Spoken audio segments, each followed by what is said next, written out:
Bueno, recién ahora en la historia de Navidad, ¿verdad? Tenemos al rey Herodes. Nace un bebé que es un peligro para este rey porque llegan los magos o los sabios diciendo dónde está el nuevo rey. ¿Eh? Hay un bebé y ese bebé va a ser el rey, pero yo soy el rey. O sea que hay alguien que amenaza mi seguridad. Bueno, vemos este paralelo también en la vida de este rey, más adelante lo veremos, que es un bebé indefenso al cual lo están buscando para matarlo, para que no haya ningún descendiente heredero al trono que pueda reclamar ese trono y esta malvada mujer Atalía siga reinando. ¿Qué esperanzas le damos a este bebé en probabilidades? Un bebé contra un gobierno, por así decirlo. ¿Qué probabilidades hay que sobreviva? No muchas. En las probabilidades y en la estadística humana diríamos, pues él no se va a escapar. Si su papá, porque es la historia que veremos, su papá murió, no sabemos nada de su mamá, probablemente también había muerto, porque se habla de una nodriza, esto es una persona que lo está cuidando. ¿Qué esperanzas tiene ese bebé de sobrevivir?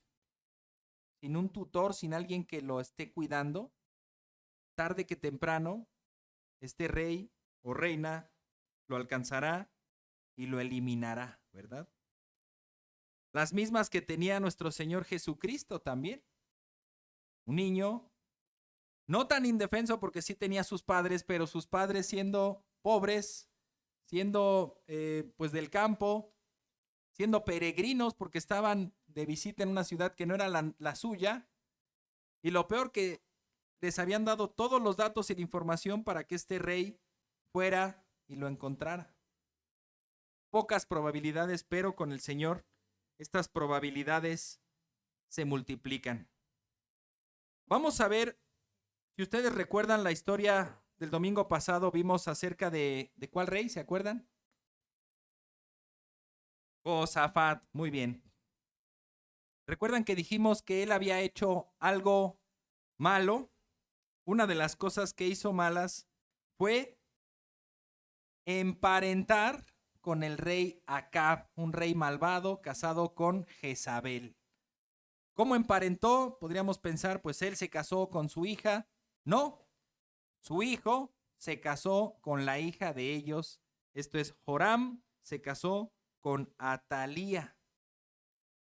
Vamos a la lectura de la palabra de Dios en segundo libro de Crónicas 21, 4 al 6.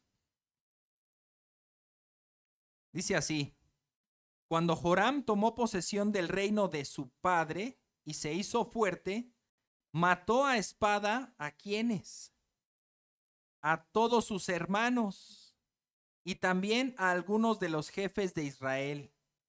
Vemos entonces que este rey que está emergiendo, hijo de Josafat, Josafat un buen rey, que dejó un buen legado, que buscó al Señor, que dejó hijos por supuesto, pero que Joram dijo: yo no quiero competencia, yo no quiero amenazas en mi reino, y se dedicó a matar a todos sus hermanos. Este rey, por supuesto, fue un rey que hizo lo malo, como dirá a continuación. Versículo 5. Joram tenía 32 años cuando comenzó a reinar y reinó 8 años en Jerusalén y anduvo en el camino de los reyes de Israel. Recordemos, el reino estaba dividido en dos. En el sur era Judá y en el norte Israel. En el sur, en Judá, estaba la capital Jerusalén y el norte tenía por capital Samaria. Así que si decimos el rey de Israel, salvo que nos refiramos al reino unido, que es cuando estuvo Saúl, David, Salomón, ahí sí era un solo rey en Israel. Pero a partir del hijo de Salomón, que es Roboam, el reino se divide.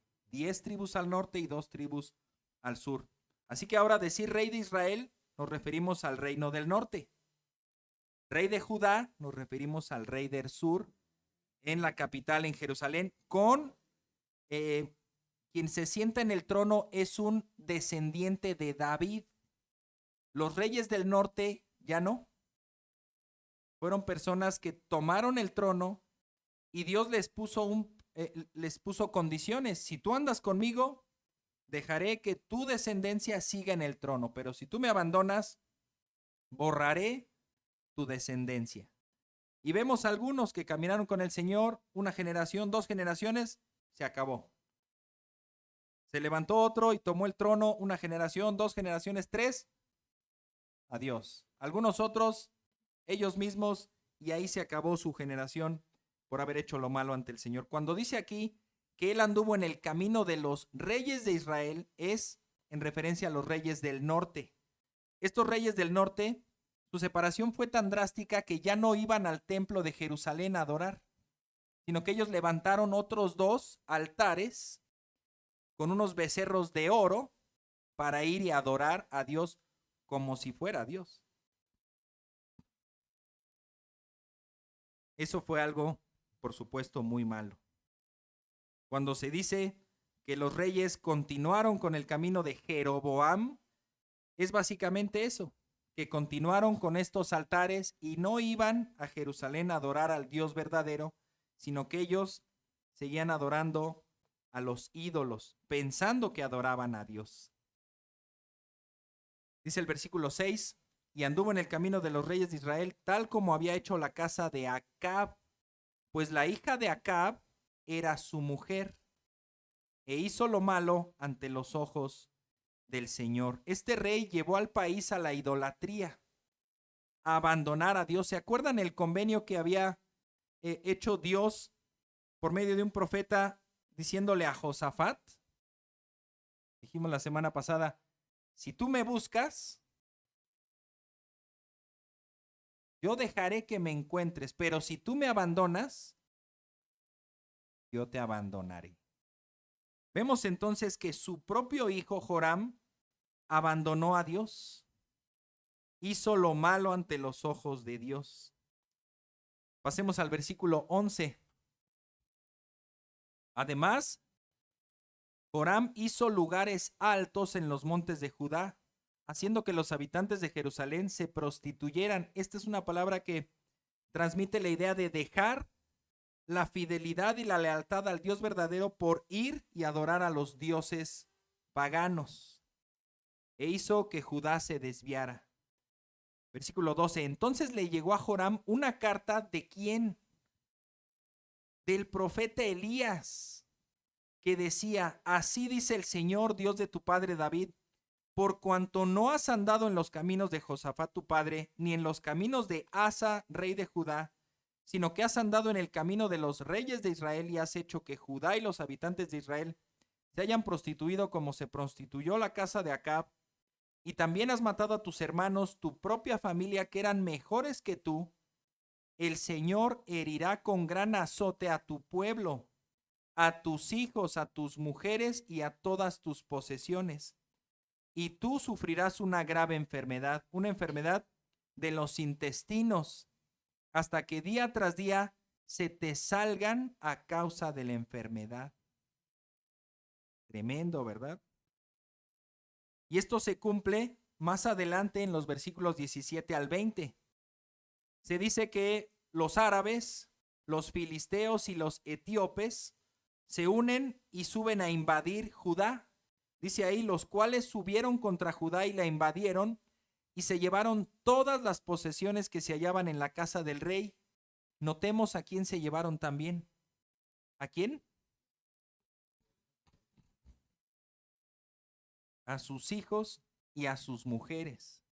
De modo que no le quedó más hijo que Joacás, el menor de sus hijos. Este Joacás también se le conoce como Ocosías.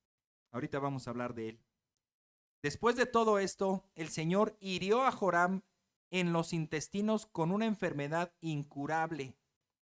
Con el correr del tiempo, después de 2 años, los intestinos se le salieron a causa de su enfermedad y murió con grandes dolores.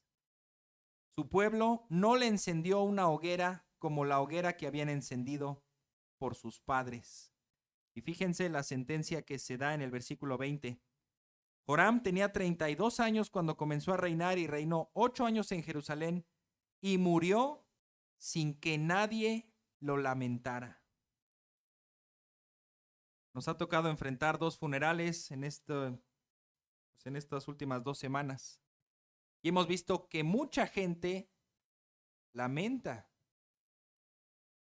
la muerte de los hermanos, porque eran hermanos amados, eran hermanos de bien, eran hermanos que servían al Señor.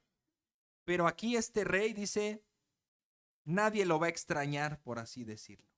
Nadie lo lamentó, porque fue un rey que llevó al pueblo a abandonar a Dios y adorar a los ídolos. Dice también, lo sepultaron en la ciudad de David, pero no en los sepulcros de los reyes. Qué difícil es cuando un buen padre como Josafat, un buen rey, y después la siguiente generación vemos un pésimo rey. No solo pésimo porque sabía o no sabía gobernar, no estamos hablando de eso, estamos hablando de que no buscó a Dios como lo buscó su padre. Ahora, su esposa, la esposa de Joram, es Atalía. Ella sobrevivió y le quedó el hijo menor, Ocosías, quien tomó el cargo de rey en Jerusalén. Vamos a ir ahora al capítulo 22, versículos 2 al 4.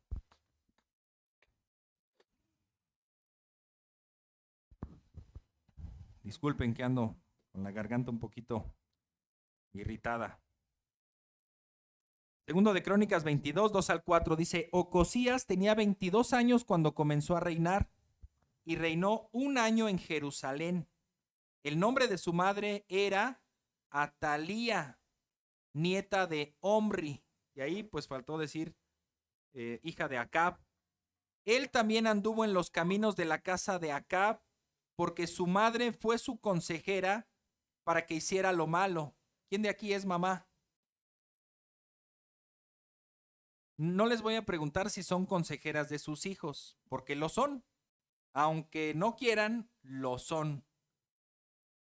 ¿Qué le están aconsejando a sus hijos? ¿Hacer lo malo? ¿Andar en los caminos del mundo? ¿Andar en los caminos de los reyes perversos? ¿O hacer lo bueno?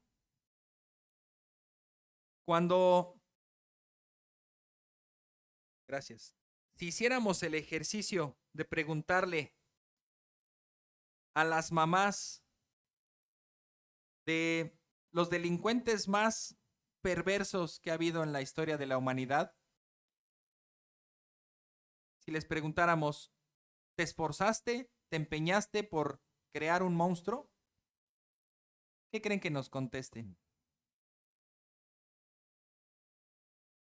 Tampoco vamos a ser generalistas o no sé, ¿verdad? De que todo es blanco, todo es negro, porque habrá sus excepciones, ¿no? Habrá quien sí diga, no, pues yo lo preparé y salió mejor de lo que yo pensaba, ¿no? O peor de lo que yo pensaba en ese sentido, ¿no? Pero en la gran mayoría, la realidad es que las mamás no, al menos no tienen esa intención de formar monstruos, pero lo terminan haciendo. Al no enseñarles lo bueno, al no corregirlos, al no disciplinar, al no advertir, pues ahí también se les está dando una enseñanza. Haz lo que quieras, no hay consecuencias, yo te seguiré amando, yo te seguiré recibiendo, yo seguiré siendo tu madre, ¿verdad? Tomemos en cuenta que esta consejera desvió el corazón de su esposo en primer lugar y ahora de su hijo. Y esta señora, Atalía, toma relevancia porque pues ella está a un lado del trono de Judá, en donde debían buscar al Señor, y desde su madre, que ella instauró la adoración al dios Baal, recordemos el encuentro de Elías con los 450 profetas de Baal, ella es hija de esa mujer, de Jezabel, y ella está instaurando también la adoración a otros ídolos, ahora en el sur, en Judá. Versículo 4, hizo lo malo ante los ojos del Señor, como lo había hecho la casa de Acab, porque después de la muerte de su padre, ellos fueron sus consejeros para perdición suya. También aquí un principio que podemos aprender es que depende también de nosotros escoger quiénes serán nuestros consejeros. Depende de nosotros quiénes serán nuestros consejeros. Alguien nos puede aconsejar y aconsejar y aconsejar, y nosotros podemos rechazar ese consejo y escoger mejores consejeros y rodearnos de mejores personas y principalmente de la palabra de Dios para tomar buenas decisiones. Versículo 7. La destrucción de Ocosías vino de Dios por ir a visitar a Joram. Ahí es donde se juntan los nombres. Joram era su padre, pero su padre ya había muerto. Este Joram es el rey del norte, el rey de Israel. Y él lo visitó porque habían tenido también cierta alianza para salir a una guerra. Y Joram había quedado algo herido. Entonces lo va y lo visita. Y en ese momento un hombre llamado Jehú, que Dios lo había designado para acabar con la descendencia de Acab, es que empieza a cumplir su propósito y va a matar a Joram, el rey del norte. Y disculpen si los estoy confundiendo y tal vez valga la pena escuchar el sermón unas 3 o 4 veces, ¿verdad? O seguir la secuencia. Ustedes me pueden ayudar también a ir leyendo y hacer su propio desglose y seguir la línea de los reyes, ¿verdad? Y este Jehú no era de la casa real, no era de la familia real, era un general, un comandante, que Dios lo selecciona y le dice, ahora tú vas a ser el rey, pero antes de ser el rey vas a arrasar con esta familia de Acab. Y acabó con ellos, pero justamente lo que es estar con la persona equivocada en el momento equivocado. Ocosías estaba ahí. Y entonces Jehú no lo mató directamente, pero también lo apresó y terminó muerto. En el versículo 8 se menciona que lo prendió y lo mató. Muerto el rey, pues ¿qué sigue? Pues hay que buscar un heredero al trono, ¿verdad? El pueblo o los sacerdotes o la gente que estaba cercana al rey debía de verificar quién designó el rey para que ahora sea el rey en su lugar, o quién de sus hijos está en condiciones de tomar el reino, o si no, sus propios hijos pelearán para tomar el reino. Veamos versículos 10 al 12. Cuando Atalía, madre de Ocosías, vio que su hijo había muerto, fíjense la maldad que hizo, se levantó y exterminó toda la descendencia real de la casa de Judá. Eso implica, si tenía más hijos, que lo que podemos ver es que ya los había exterminado. No, Ocosías no los exterminó, perdón. Ella entonces está exterminando a los hijos de su hijo. Recordemos que los reyes tenían muchas veces un harem en donde tenían muchas mujeres y tenían muchos hijos. Algunas eran seleccionadas como reinas oficiales, otras eran concubinas y pues tenían hijos por ahí, pero eran hijos del rey con cierta posibilidad de reclamar el trono. Pues ¿qué hizo esta mujer? Se levantó y exterminó a toda la descendencia real de la casa de Judá.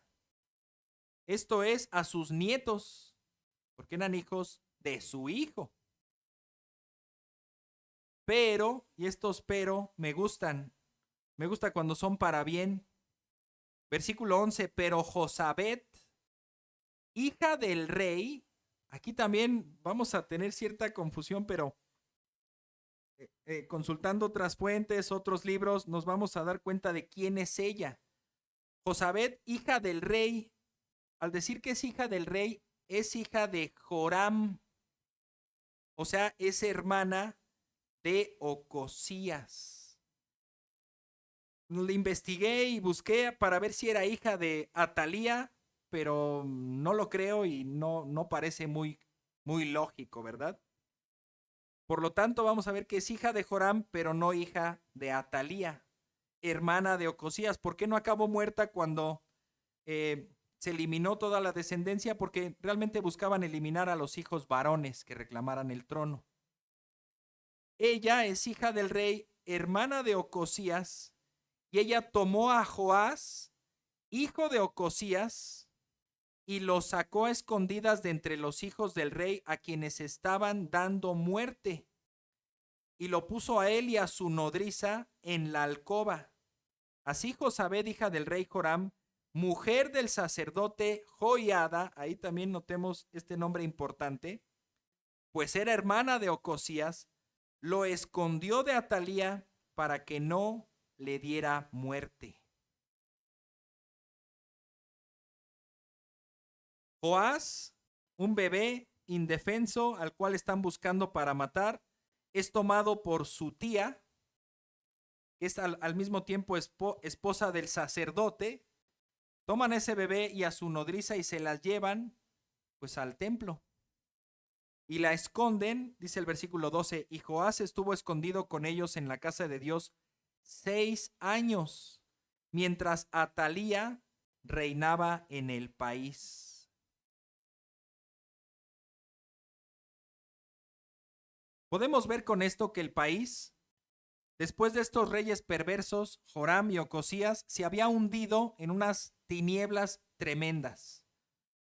Idolatría por todas partes, no había un respeto, ni siquiera una comunicación con el sacerdote, y además siendo hasta pariente cercano del rey, su cuñado, no había ningún, vamos a consultar al sacerdote a ver qué dice Dios, quién debe reinar. Esta mujer usurpó el trono, mató a todos los descendientes y dijo, aquí mando yo. Vemos también que no hubo personas que se levantaran y le dijeran, ¿qué haces?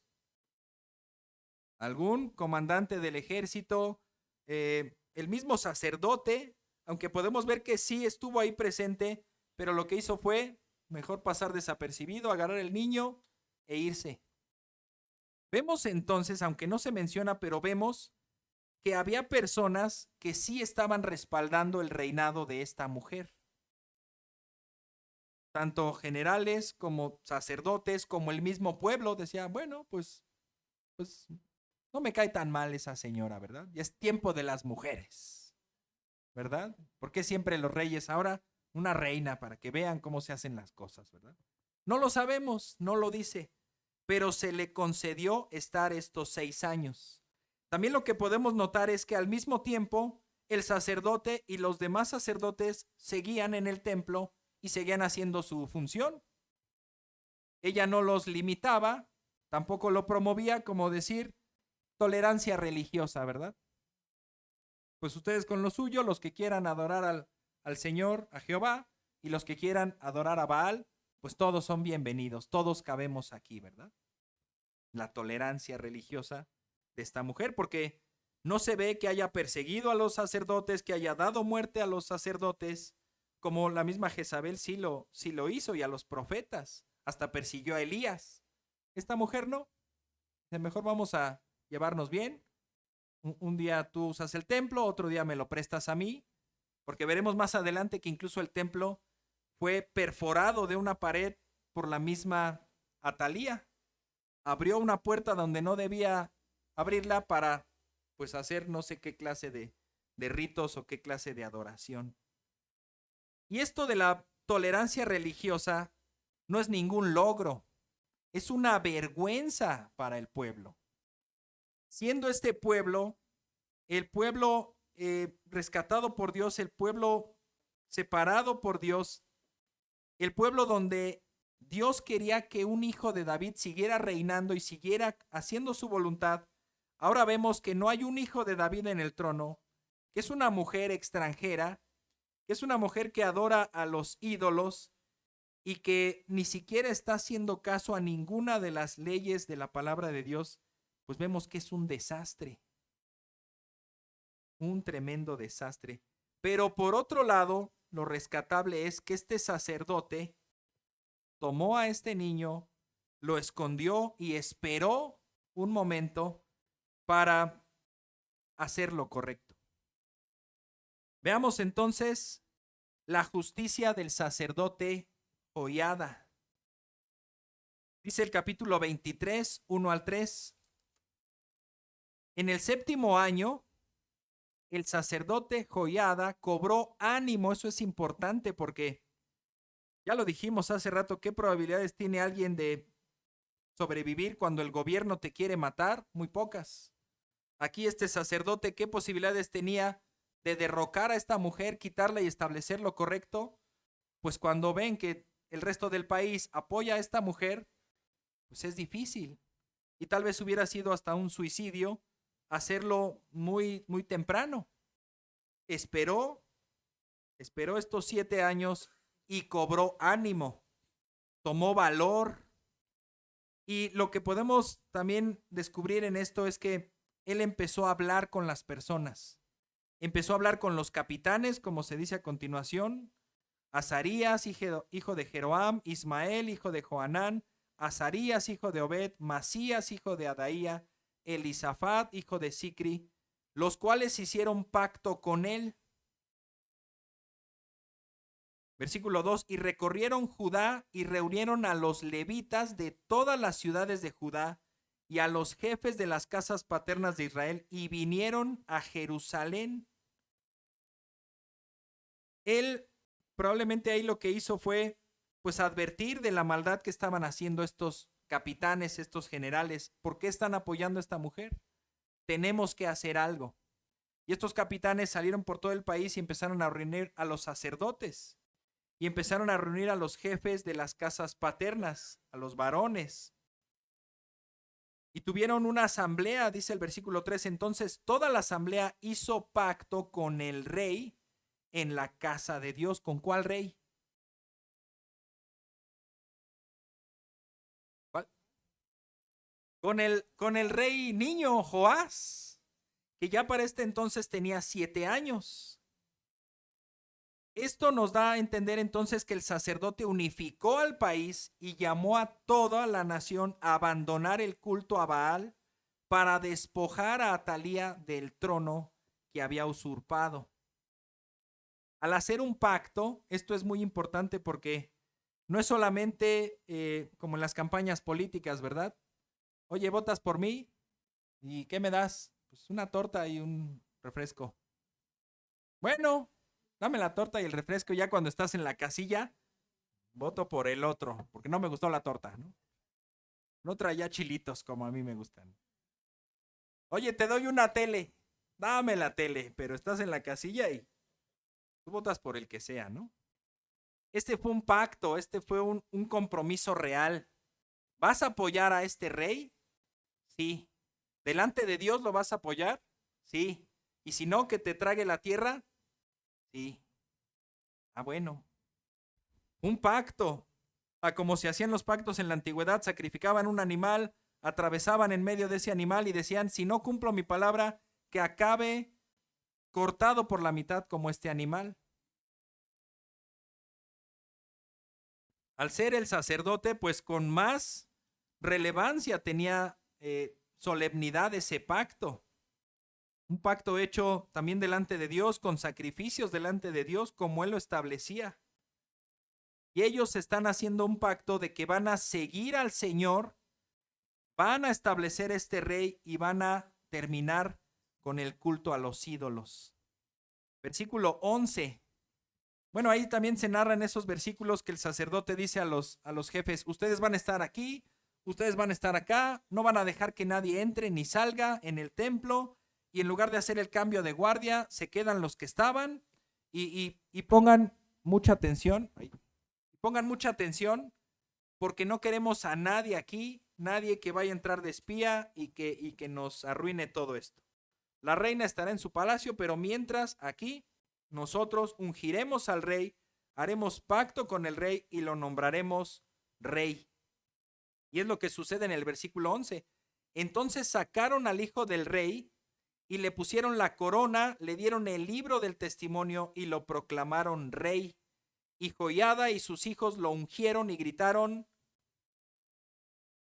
¡viva el rey! Esto sí es un logro, porque ellos están confirmando la palabra de Dios La línea de descendencia del rey David estuvo a punto aquí, a punto de desaparecer. ¿Eso en qué se traduce para nosotros? ¿De dónde vino Cristo?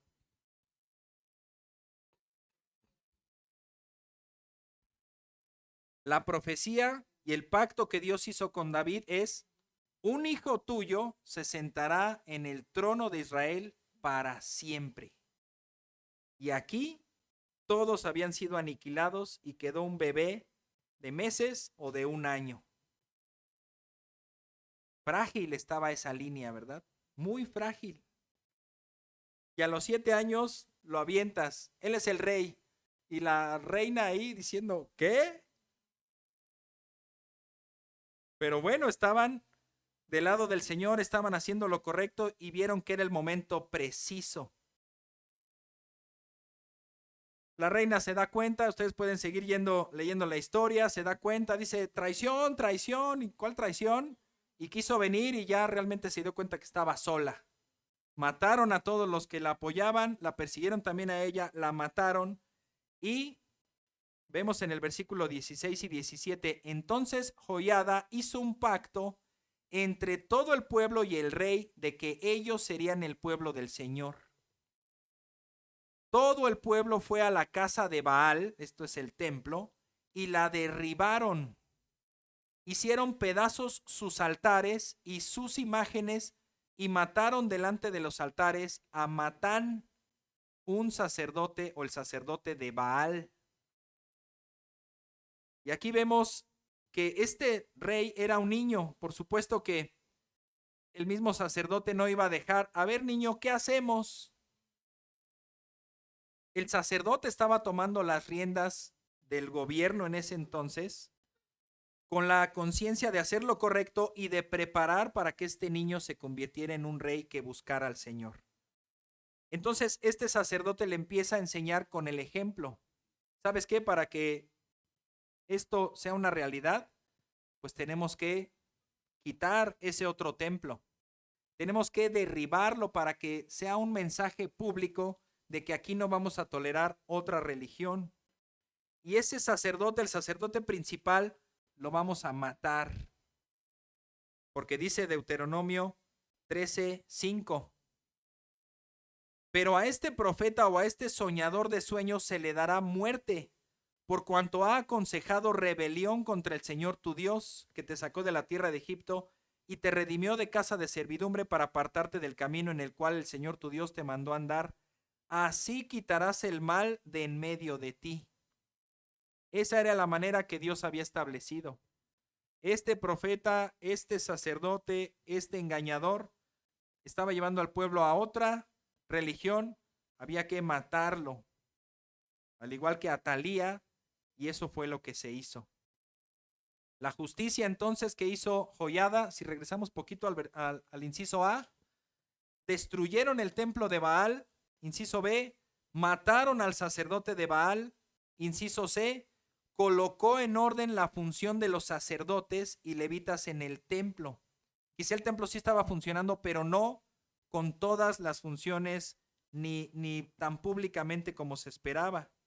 Y el inciso D, llevó al rey a sentarse en el trono real. Ahora veamos el punto 2, la influencia de Joiada, el sacerdote, sobre Joás. Qué bueno y qué bonito es tener personas que sean de influencia para nosotros. Lo normal es que los mayores influyan sobre los menores. Y bueno, me da mucho gusto el día de hoy que vi a dos hermanos mayores que yo estar dirigiendo el culto y pasando a orar en el culto, el hermano Jorge, el hermano Víctor, ¿verdad? Y deseamos que como al sacerdote puedan vivir 130 años para que sigan siendo de influencia sobre nosotros y sobre también los más pequeños, ¿verdad? Que sean de ejemplo para ellos, que al verlos a ustedes, ustedes sean el ejemplo a seguir en las vidas de los demás hermanos. Capítulo 24, versículo 2. Joás, el pequeño rey que reinó 40 años, dice, Joás hizo lo recto ante los ojos del Señor, pero tiene ahí una especificación. Todos los días del sacerdote Joiada.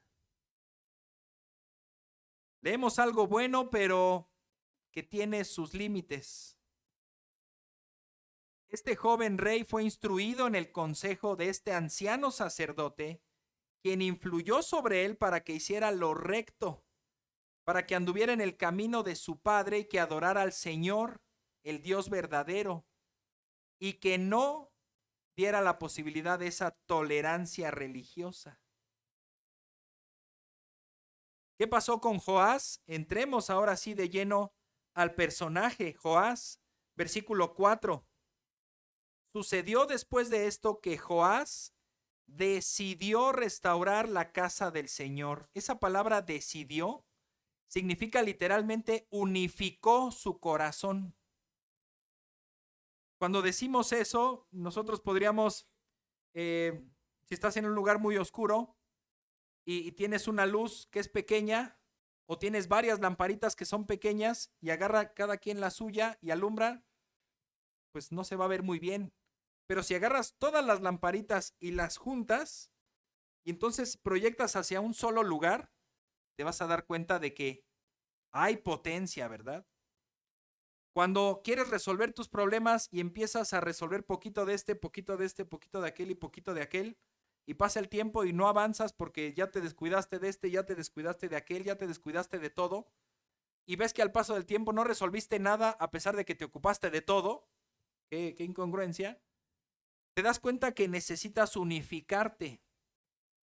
Un problema a la vez, tal vez. ¿Sabes qué? Voy con esto. Y lo demás, pues ahorita que me espere. Voy con esto. Unificas tu corazón, te decides y vas con ese objetivo y no descansas hasta que lo logras. Por supuesto, lo más recomendable es empezar por orden de importancia. Y también, pues que no se lleve un periodo tan largo, ¿verdad? Este rey decidió de corazón que restaurar la casa de Dios. Podría parecer algo efímero, algo sin chiste, ¿verdad? Decir, bueno, ahora sí, propósito de año nuevo, voy a ser más espiritual. ¿Qué voy a hacer? Vamos a pintar la iglesia. ¿Y eso qué tiene de espiritual, no? Muy bien, ¿verdad? Pues sí, también tiene su validez, ¿no? Podríamos decir, pues como que había otra cosa. Tendríamos que entender el contexto literal y vemos que la casa del Señor sí estaba dañada, estaba perforada porque los mismos sacerdotes de Baal entraban y salían. No estaban los sacerdotes colocados en ese orden, no se hacían los servicios como se tenían que hacer. Sí había un daño a la casa del Señor. Y recordemos que en ese momento, lo principal para la adoración era ir al templo del Señor, presentar holocaustos, presentar sacrificios, ver cómo los sacerdotes imploraban el favor del Señor y ellos mismos daban la revelación al pueblo. Así que si el templo no estaba en buenas condiciones, pues también Dios les reclama en algunas ocasiones al pueblo, oye, sus casas muy bonitas, pero ¿y mi templo? Está destruido, está abandonado, ¿qué les pasa? Por lo tanto, sí había algo bueno y algo urgente y algo importante que hacer. Este rey se concentra entonces en restaurar la casa de Dios. Versículos 12 al 14. El rey y Joiada, bueno, ahí les cuento un poquito, empezaron a recolectar dinero del pueblo, que era un mandato, dar un impuesto para el templo cada año, recolectarlo y de ese dinero hacer la obra de manutención para el templo. Y dice aquí, el rey y Joiada lo daban, ¿qué daban? Pues el dinero o la plata a los que hacían la obra del servicio de la casa del Señor. Estos contrataron canteros y carpinteros para reparar la casa del Señor y también artífices en hierro y bronce para reparar la casa del Señor. Los obreros hicieron su trabajo y el trabajo de reparación progresó en sus manos y restauraron la casa de Dios conforme a sus planos y la reforzaron. Cuando terminaron, trajeron el resto del dinero delante del rey y de Joiada y lo convirtieron. Recordemos, ahí el dinero, no es que hayan traído monedas, ahí trajeron plata. Todavía no se acuñaban monedas en esa época. Esa plata que quedó la convirtieron en utensilios para la casa del Señor, bronce, plata, etcétera. Utensilios para el ministerio y para el holocausto, y recipientes y utensilios de oro y de plata. Todos los días de Joiada, el sacerdote, ofrecieron continuamente los holocaustos en la casa del Señor. Versículos 15 al 17. ¿Qué pasó? Aquí se calcula que habían pasado cerca de 25 años de su reinado. 25 más 8 o más 7, andaba como en los 32, 33 años el rey, ¿verdad? Vemos entonces que en esta época, dice versículo 15, Joiada, el sacerdote, envejeció y murió a una edad muy avanzada. Tenía 130 años cuando murió. Y fíjense lo relevante. Versículo 16, lo sepultaron en la ciudad de David con los reyes. ¿Recuerdan a los reyes anteriores? ¿No los sepultaron ahí? Porque había hecho bien en Israel a Dios y a su templo. Pero después de la muerte de Joiada, vinieron los oficiales de Judá, muy probablemente esos oficiales que estuvieron apoyando a Atalía, a la reina, que tal vez fingieron y fueron hipócritas en el tiempo del sacerdote para no perder nada, pero en cuanto murió el sacerdote, vinieron otra vez, se inclinaron ante el rey y el rey los escuchó. Otra vez, quizá no le quedó de otra cuando era niño más que escuchar el consejo del sacerdote. Y tal vez le tenía mucho respeto. Recordemos que ese sacerdote le salvó la vida. Dios le salvó la vida por medio de este sacerdote y su esposa, ¿no? Lo tomaron como un niño, lo escondieron y cuando fue tiempo lo presentan como el rey, juntan al ejército, juntan al pueblo, lo ponen como rey, le dan todo el apoyo y este rey vive. Muere este sacerdote, llegan los otros oficiales, le llegan al precio, podríamos decir, o lo convencen, o no sé si hasta lo amenazan, no lo sé. Pero este rey joven, que había estado bajo la tutela de este anciano sacerdote y ahora no tiene a quién acudir, se refugia en el consejo de estos capitanes o generales, los escucha. Versículo 3, vemos la historia de este rey que hasta aquí ha sido impresionante. ¿Cómo va a terminar? Joás abandonó al Señor y adoró ídolos. Iba muy bien y terminó muy mal. ¿A cuántos de nosotros nos pasa esto? Empezamos muy bien y terminamos muy mal. Algunas personas, y me lo han llegado a decir, es que si yo hubiera nacido en una casa, en un hogar cristiano, yo sería diferente. Ese no es un factor determinante, ¿verdad? Es que si yo hubiera crecido con mis dos padres, papá y mamá, solo crecí con mamá o solo crecí con papá, o no crecí con ninguno, crecí con mis abuelos, es que hubiera sido diferente.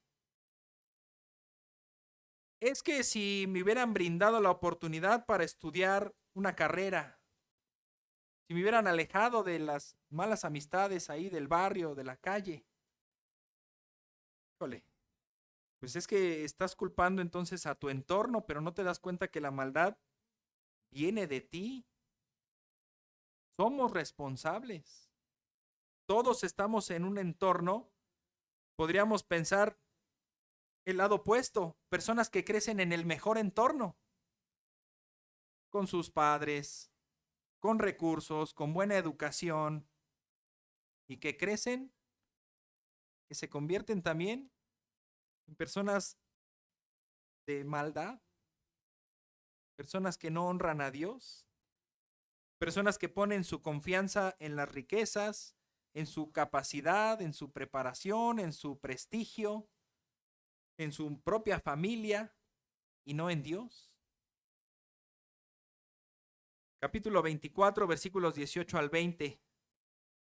¿Qué hizo Israel? Dice, abandonaron la casa del Señor, el Dios de sus padres, y sirvieron a las aceras. Esta era una estatua de un ídolo femenino, diosa de la prosperidad, la fertilidad, etc. También adoraron y sirvieron a los ídolos. Entonces vino la ira de Dios sobre Judá y Jerusalén a causa de esta culpa suya. Versículo 19. Nota la misericordia de Dios.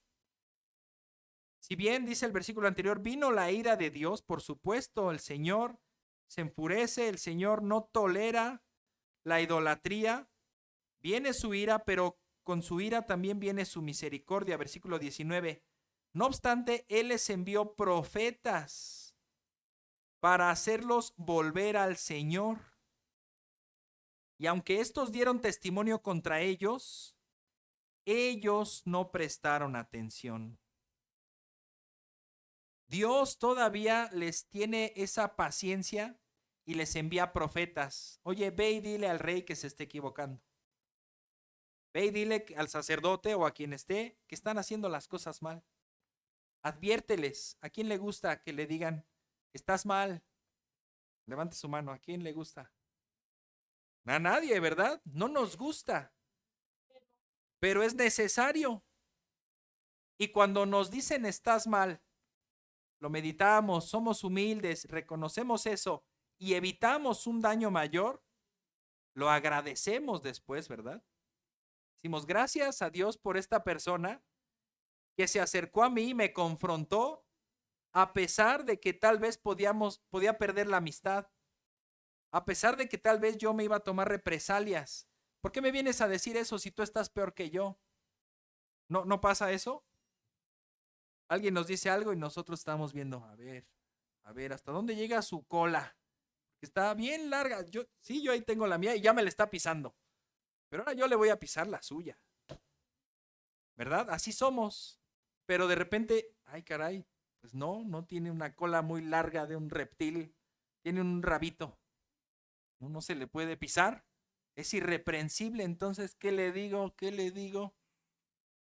Pues me lo aguanto y esperaré con un ojo vigilante, con un ojo de un lente telescópico o microscópico para ver una falla. Y en cuanto tenga una falla, ahí vas a estar. Oye, pues así como tú me viniste a decir que estaba yo mal, pues yo también vengo a decirte que tú también estás mal. Sí, hermano, dime. Así somos, no nos gusta.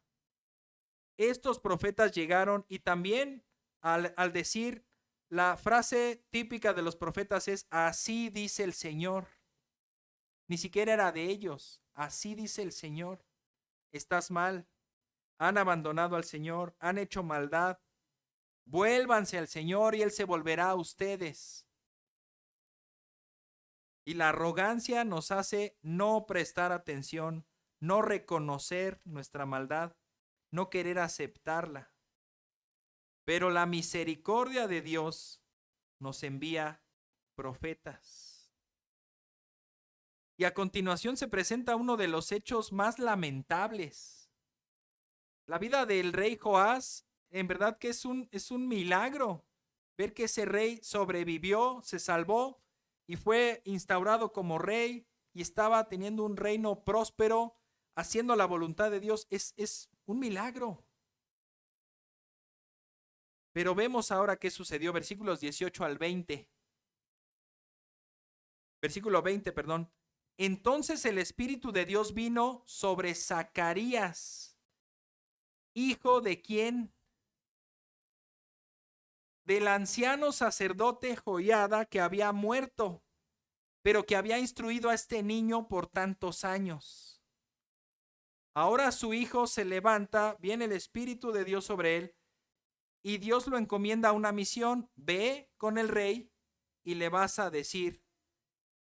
Él se puso en pie en un lugar más alto que el pueblo y les dijo, así ha dicho Dios, ¿Por qué quebrantan ustedes los mandamientos del Señor y no prosperan?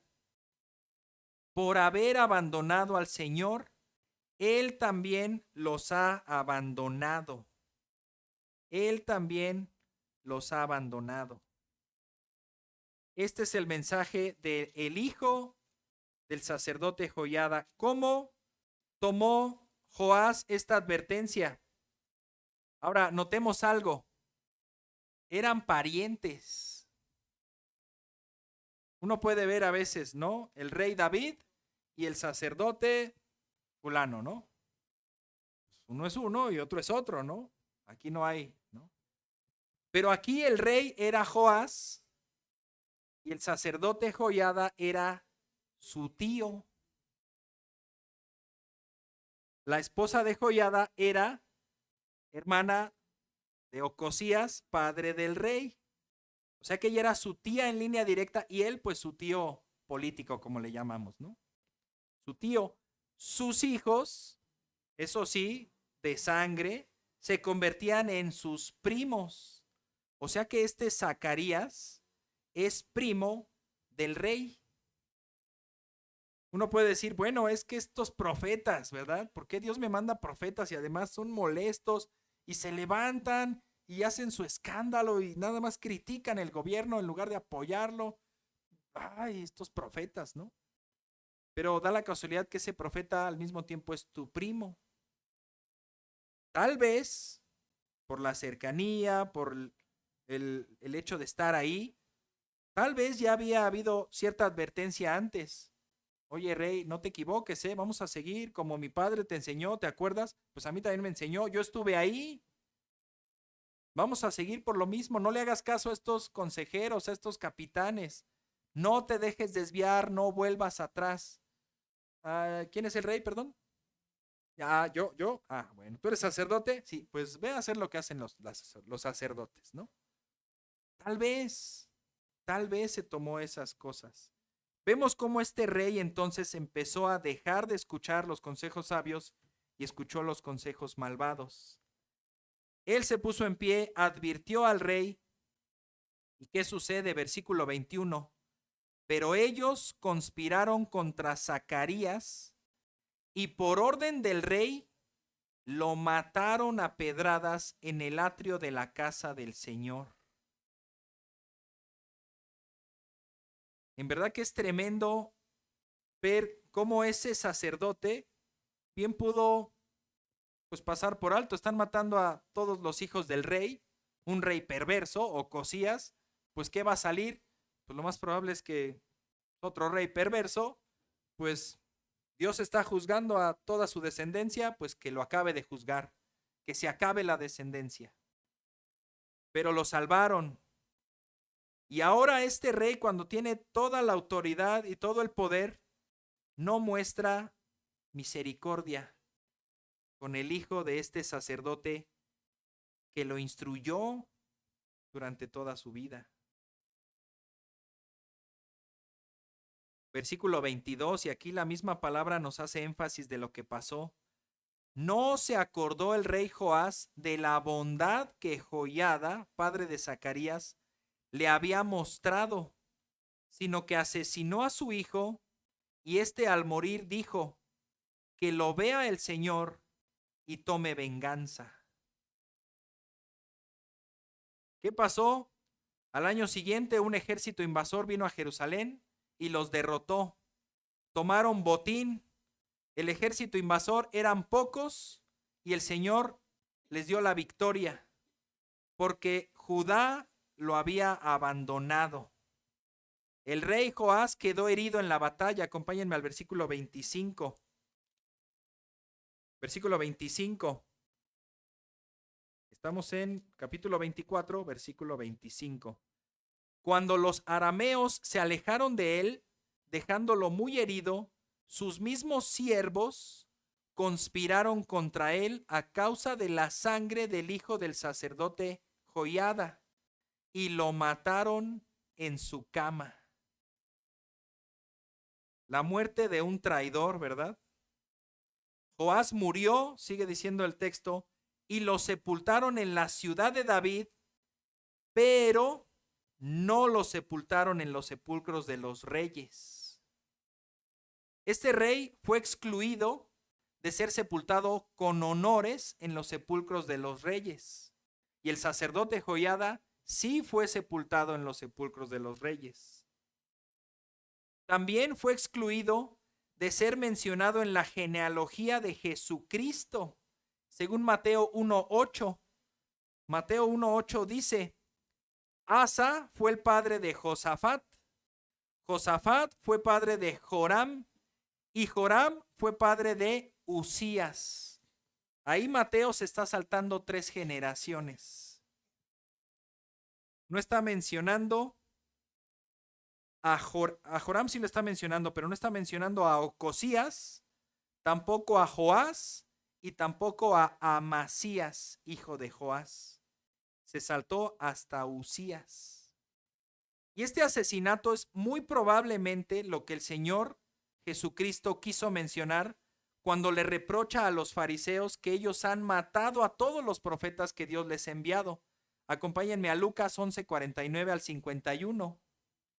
Lucas 11:49 al 51 es paralelo de Mateo 23, 34 y 35, con la diferencia de que en Mateo menciona a un Zacarías, hijo de Berequías, que esa es la referencia al profeta Zacarías, que viene en nuestras Biblias.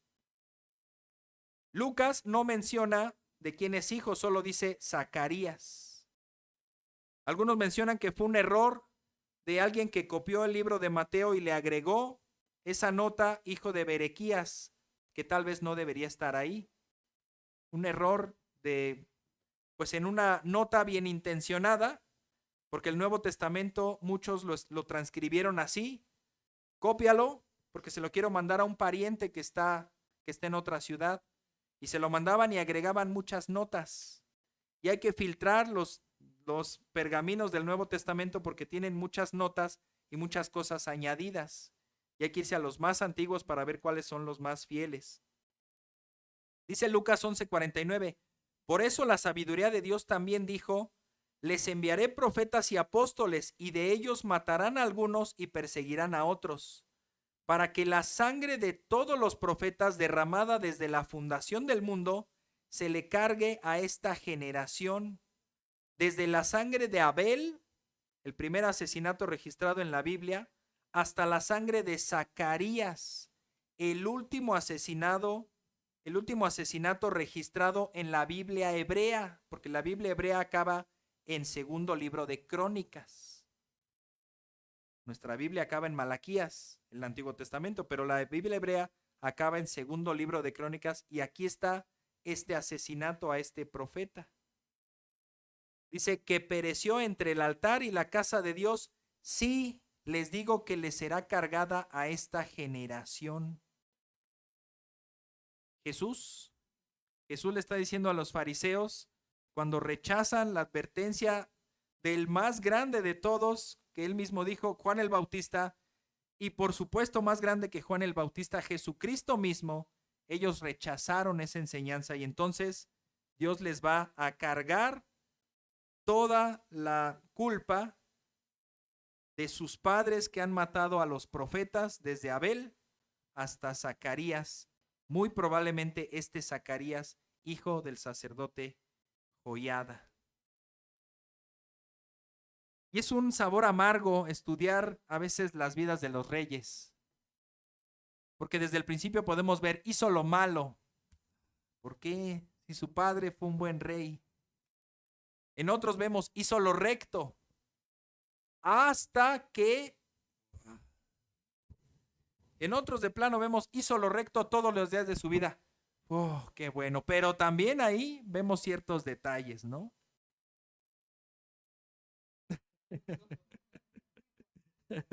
Sí. Entonces es un sabor amargo ver un rey salvado por misericordia de Dios, instruido por una buena influencia y podemos aprender muchas cosas, ¿verdad?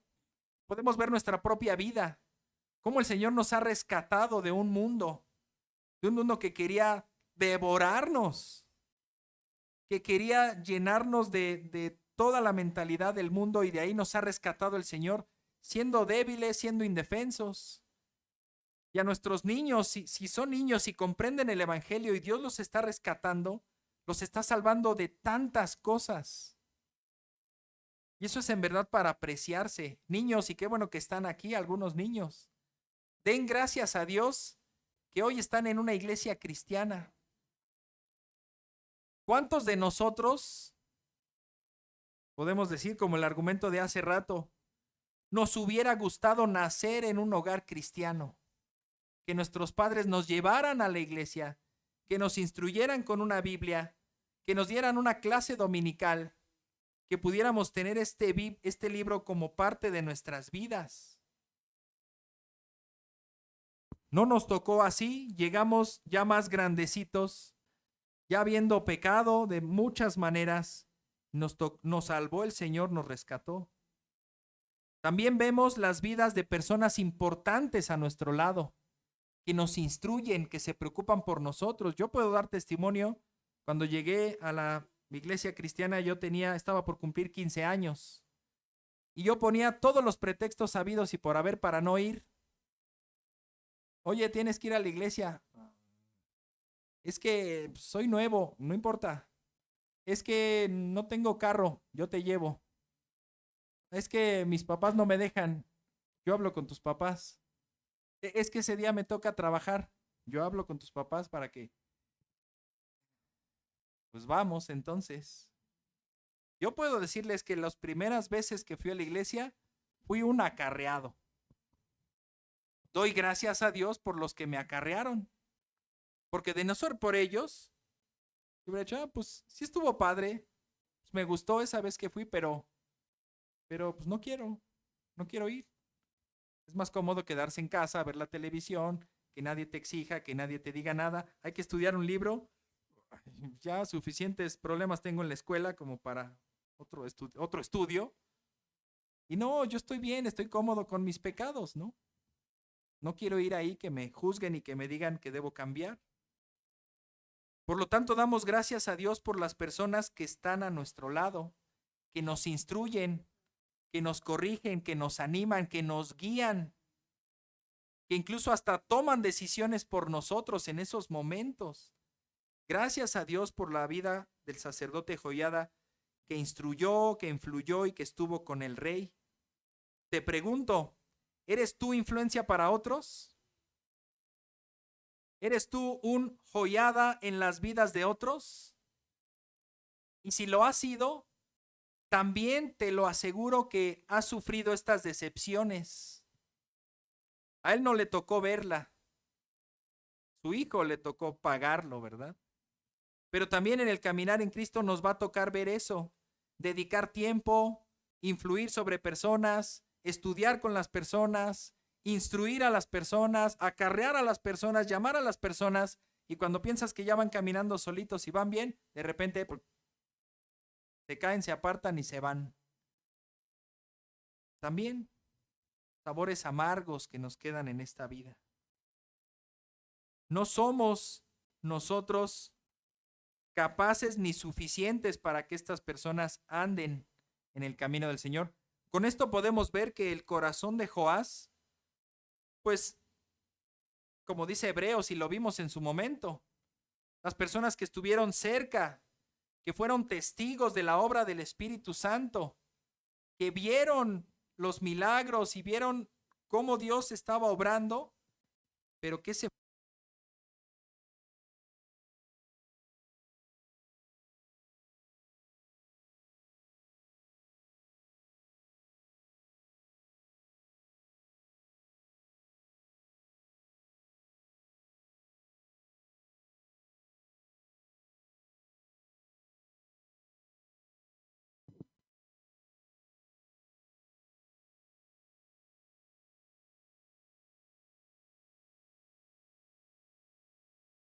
para otros.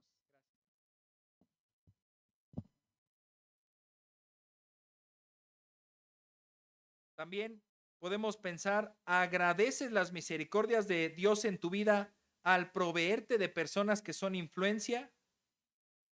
¿Escuchas a los que te han guiado en la palabra o buscas silenciar sus advertencias? Como pasó con este profeta.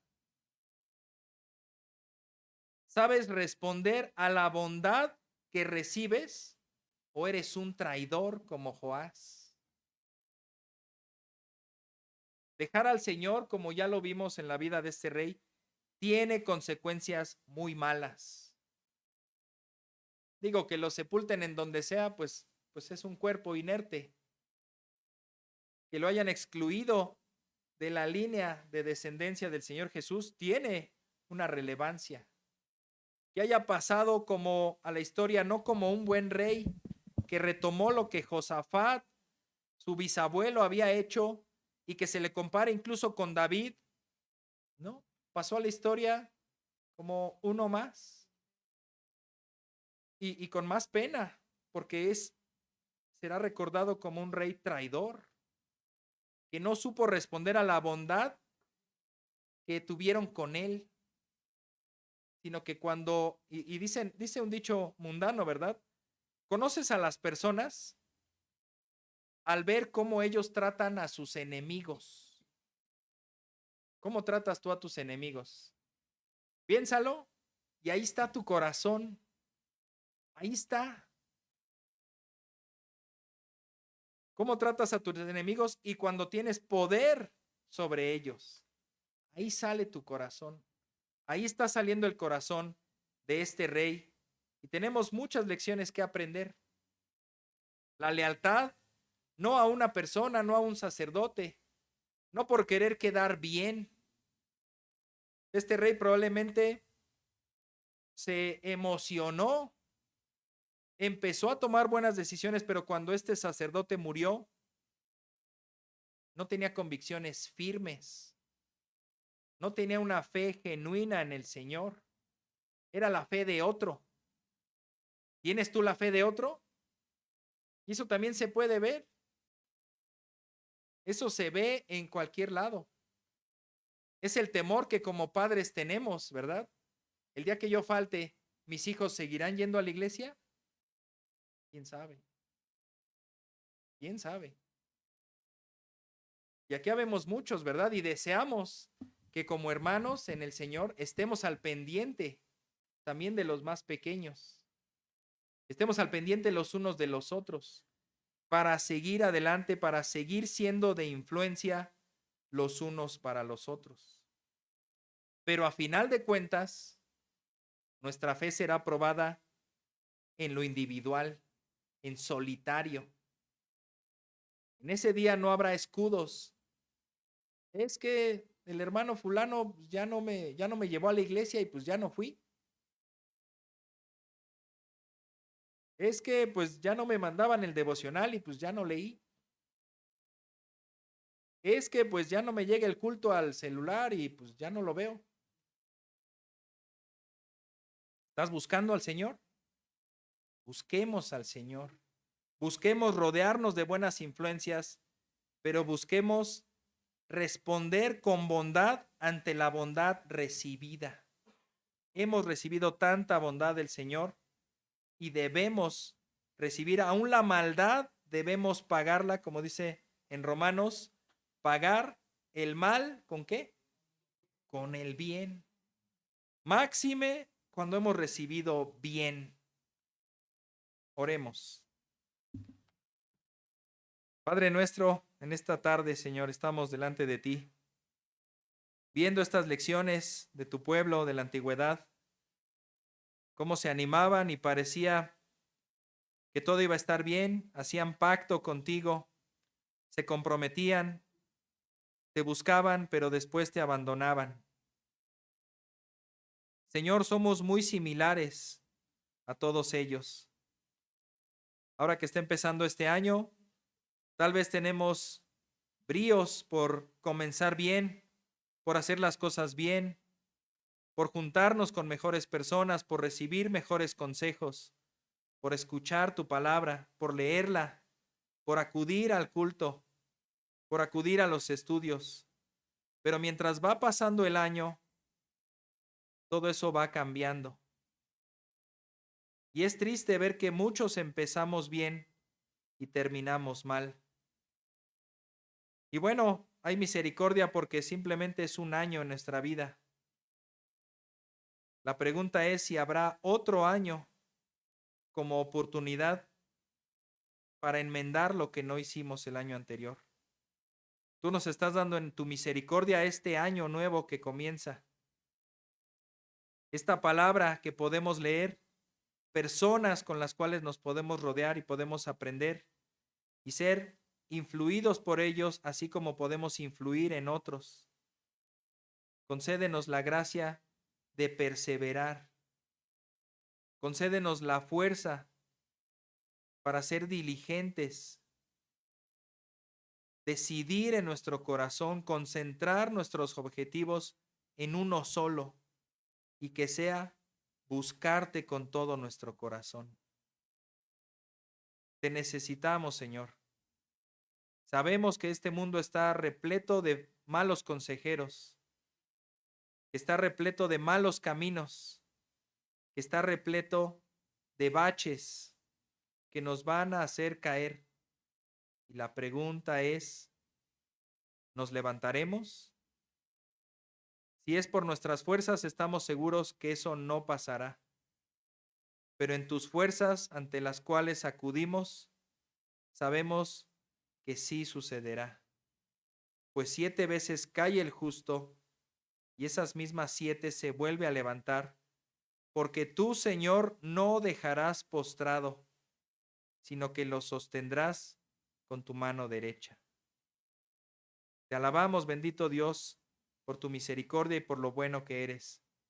Y deseamos, Padre, buscarte con todo nuestro corazón, sabiendo que si te buscamos, tú te dejarás encontrar. Y en Cristo ya te hemos encontrado. Hemos encontrado el camino, hemos encontrado la verdad y hemos encontrado la vida. Ayúdanos a perseverar, ayúdanos a no cansarnos de hacer el bien y ayúdanos a ser de influencia y de buen ejemplo para otros que vienen detrás de nosotros. Te alabamos, bendito Dios, en el nombre de Cristo Jesús. Amén.